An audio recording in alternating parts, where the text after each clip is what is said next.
Nginibingelele nonke emakhaya thema ukuba nonke niyaphila. Igama lami mina ngingumthuli ngwaKaButhelezi.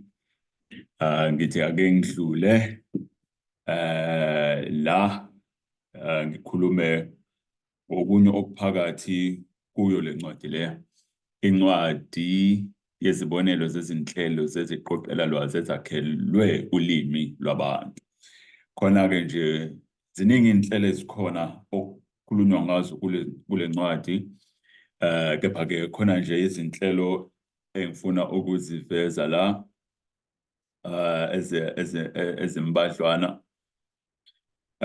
Lapha-ke esahlukweni sesibili kule ncwadi khona izinhlelo okukhulunywa ngazo, izinhlelo ezibala isibalo samagama embhalweni yolimi lwesiZulu, izinhlelo ezibala isibalo sezakhi emagameni esiZulu, izinhlelo ezibala izinhlamvu zamagama embhalweni yesiZulu.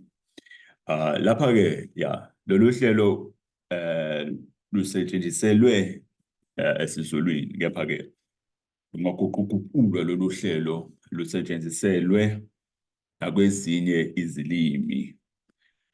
Lapha-ke ziningi iy'nhlelo ey'khona ezisetshenziselwa ukubala izinhlamvu zamagama, izakhi,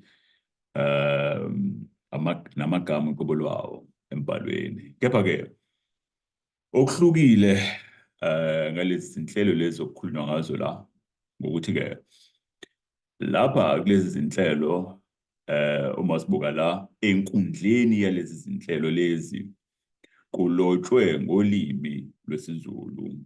Izinhlelo ey'ningi ey'khona ey'bala amagama embhalweni, iy'nhlelo uyayithola ukuthi enkundleni yazo lezo iy'nhlelo kulotshwe ngolimi lwesiNgisi. Kepha-ke lezi zinhlelo lezi ezinkundleni zazo kulotshwe ngolimi lwesiZulu.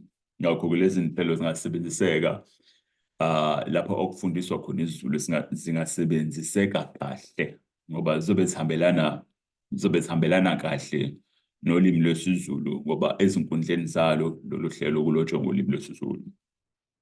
Amathumbu okubumba lezi zinhlelo-ke akhona kule ncwadi, alotshiwe kule ncwadi, kanti-ke angaguquguqula lawo mathumbu asetshenziselwe nakwezinye izilimi. Kukhona engxenyeni yamathumbu lapho khona ongakwazi ukushintsha khona, ongakwazi ukuthi ushintshe amagama asenkundleni yohlelo. Amagama asenkundleni yohlelo angashintshwa emathunjini alo uhlelo alotshwe